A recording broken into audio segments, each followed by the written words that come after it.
Well, listen, the OSHA HAZWOPER regulations divided into several standards that need to be in compliance. Here, we're going to look more closely at each of these standards and their requirements, and let's just begin with site characterization and analysis. Sound good to you? So before any cleanup work begins at the site, an inspection has got to be done by a designated, qualified person to identify all potential hazards and the associated engineering controls, work practices, and personal protective equipment, as PPE, that's going to be needed. This site evaluation's got to include the physical and chemical properties of the hazardous substances and how workers are going to be exposed to those hazards potentially, the associated health and safety risks, places where hazardous materials could leak, and the location, size, and topography of the site. Workers have got to also know what job they're to do and how long it's going to take them to do it. Responder qualifications and response time and what PPE is, they all need to be taken into consideration. So listen, shortly after work begins on the site, that qualified person has got to evaluate the site for areas where immediate danger to health and safety is present, or where hazardous substances exceed the published exposure levels that are defined in the NIOSH recommendations for occupational health standards. Examples of conditions that are considered immediate dangers to health and safety are confined space entry, explosive or flammable situations, visible vapor clouds, or areas where dead animals or vegetation are found.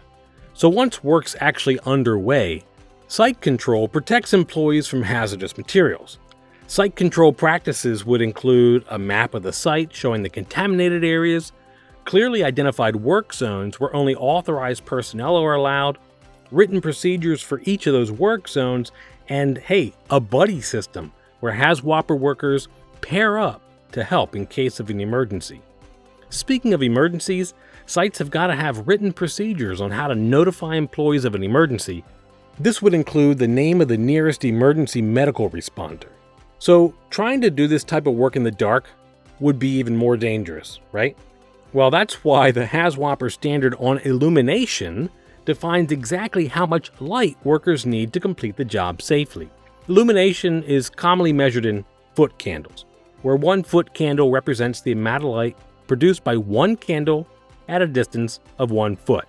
Excavation and waste areas, access ways, active storage areas, loading platforms, refueling, and field maintenance areas have all got to be illuminated by 3 foot candles. General work areas, indoor areas, tunnels, shafts, and underground work areas are required to have a 5 foot candle illumination. Shop areas use 10 foot candles, and first aid stations, infirmaries, and offices are illuminated by 30 foot candles. Given the nature of the work, it's also important that potable water and appropriate facilities for toilets, washing, and showering are available on site. Drinking water has got to be supplied on site, and it must be clearly labeled in closed portable containers with a tap attached. These containers can't be used for any other purpose, and all non-potable water also needs to be clearly marked. Any provided disposable cups need to be stored in a sanitary container and disposed of in a separate container. What about toilet facilities? Well, they do still need to be available on site, and they have to have doors that lock from the inside. Imagine that. If a sanitary sewer is not available, toilets have to have chemical, recirculating, combustion, or flushing systems. The number of available toilets depends on the number of employees on site at any given time. 1 toilet is needed for 20 or fewer people. If there are 20 to 200 workers on site, then 1 toilet and 1 urinal are required per every 40 employees. And 1 toilet and 1 urinal are required per every 50 employees if there are more than 200 workers. And with all that flushing come hand washing stations. These should be readily available, especially in areas where employees are exposed to harmful contaminants. If the length of time on site for hazardous waste cleanup and removal is going to exceed 6 months, shower facilities have got to be provided. Changing rooms must be comprised of 2 areas that are separated by the shower. One area should exit off the work site for workers to remove, store, and put on street clothing, while the other, that leads onto the site for the removal, storage, and putting on of work clothes and PPE. Showers and changing rooms need to be located where exposure levels are below the permissible limits as defined by NIOSH. It's going to be the employer's responsibility to make sure that all workers shower at the end of their shift and when leaving the hazardous waste site. HAZWOPER regs also require employers to develop a written safety and health program that identifies the safety and health hazards on site and provides emergency response procedures. That program has got to include the worksite organizational structure, that would be the reporting plan, a comprehensive work plan, a site-specific health and safety plan, safety and health training program info, medical surveillance, and standard operating procedures for health and safety. The written program must be available to any contractor or rep involved in the operation, all employees, OSHA personnel, and any other government agency with authority over the site. The worksite organizational structure should establish the chain of command and define the responsibilities of each worker and supervisor.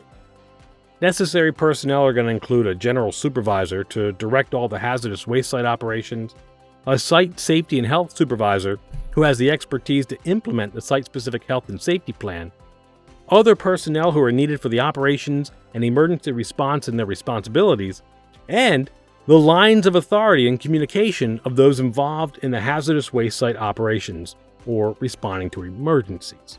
You got all that? Well, listen, there's actually more. The comprehensive work plan goes on and describes the objectives and logistics of the cleanup operation. This plan addresses the cleanup activities and normal operating procedures, defines the tasks and how they'll be completed, establishes personnel requirements, and provides for worker training, implementation of programs, and medical surveillance. A site-specific health and safety plan is required to address the health and safety hazards associated with the particular hazardous waste that's being dealt with. This plan needs to have a hazard analysis, employee training, PPE requirements, medical surveillance, exposure monitoring, site control measures, decontamination procedures, an emergency response plan, confined space entry procedures, and a spill containment protocol. Long list, folks. A completed hazard assessment should include the location and severity level of any identified hazard, as well as the frequency and risk level of that hazard. It's really up to the employer to verify that the hazard assessment has been completed through a written certification that includes the date of the analysis and the person who completed it. This info should then be shared with employees, and the appropriate PPE should be chosen based on its findings. A pre-entry briefing also needs to be held before starting work at the site to make sure that all employees are aware of the plan and how to follow it. The site safety and health supervisor should also conduct frequent inspections. Why? Well, to test the effectiveness of the plan and make changes as needed. Unfortunately, no matter how many precautions are in place, emergencies can still happen. OSHA requires an emergency response plan be developed in case the unthinkable occurs. The only exception to this would be employers who will evacuate their employees in case of an emergency and won't have them assist in the emergency operations at all. In that case, an evacuation plan needs to be developed instead. So for all other emergencies where workers will stay on site and help respond, the emergency response plan needs to plan for coordination with off-site responders, outline roles and communication procedures, define what an emergency is and how to prevent them, specify safe distances and places of refuge on site, how the site security will be controlled, and emergency decontamination, medical treatment, and communication procedures. Training that's specific to emergency responders has also got to include elements of the plan, procedures for handling emergencies, all the necessary PPE, and how to identify hazards that could put responders in danger. This training has to be done annually, and records confirming training dates have got to be kept on file. Another important aspect of the emergency plan is the decontamination procedure. Employees who are exposed to hazardous substances must decontaminate themselves and any contaminated equipment, including PPE that's not just disposed of. Decontamination procedures should be done separately from other workers or equipment, and all equipment and solvents used in the process have also got to be disposed of properly. If contaminated clothing's sent to a commercial laundry service, they need to be informed about the hazardous substance in question and its harmful effects. Workers really can never be allowed to take contaminated clothing home with them to wash. That's a big no-no. One of the first lines of defense against the dangers of working with hazardous materials, as you might have guessed, is PPE. The type of personal protective equipment that's used has got to be indicated in the written emergency plan and be site-specific. This means that the type of PPE needed should match the potential hazards. PPE needs to be maintained and stored properly. Employees have also got to understand the equipment's limitations and be trained on how to use, wear, and inspect it. The type of PPE selected correlates to the hazards presented using an A, B, C, and D leveling system. Level A protection should be used when there's the greatest risk of skin, respiratory, and eye damage. This includes positive pressure, a full face piece self-contained breathing apparatus, or SCBA, a totally encapsulating chemical protective suit, coveralls, long underwear, inner and outer chemical-resistant gloves, steel toe and shank chemical-resistant boots, and a hard hat under the suit. An additional disposable protective suit, gloves, and boots may be worn over that encapsulating suit. In Level B situations, the highest respiratory protection is needed, but lesser skin protection can be used. This would include the SCBA, a hooded chemical-resistant jacket with coveralls, and a 1 or 2-piece chemical splash suit or disposable chemical-resistant overalls. Level B protection would also include things like inner and outer chemical-resistant gloves, steel toe and shank chemical-resistant boots, a hard hat, and a face shield. If the concentration and type of airborne substance are known and the criteria for using air-purifying respirators are met, then Level C PPE can also be used. This is going to include full-face or half-mask respirators, hooded chemical-resistant clothing, the same chemical-resistant gloves and boots from the other levels, a hard hat, an escape mask, and a face shield. Finally, Level D PPE can be used for nuisance contamination sites. Examples are coveralls, gloves, boots, safety goggles, hard hats, escape masks, and face shields. If info about the hazardous materials on site changes at any time, modifications to the type of PPE used should of course be made as needed. If an employee is exposed to hazardous materials during their work, medical monitoring also must be completed following HAZWOPER regulations. Medical surveillance is going to consist of regular examinations for workers who are exposed to hazardous substances during their work. Employees who are exposed to hazardous materials at or above permissible limits for really any time period, or those who are exposed to published exposure levels for 30 or more days a year, or are required to wear a respirator for 30 or more days a year as part of the hazmat team, have got to have a medical exam done before their assignment, every 12 months, at the termination of the assignment, and immediately after reporting any symptoms of overexposure. If an employee shows symptoms of overexposure, they have to be examined as soon as possible and anytime a doctor determines an exam is necessary. Medical examinations need to be done by a licensed physician, by the way, who's informed about the employee's duties, exposure levels, and PPE that's used. These examinations are done at no cost to the employees and without loss of pay. A copy of the doctor's findings should be given to the employee and also kept on file. So you probably guessed that training is important in making sure that all employees understand and follow OSHA HAZWOPER standards. Employees need to know how to recognize site hazards and how to control exposure.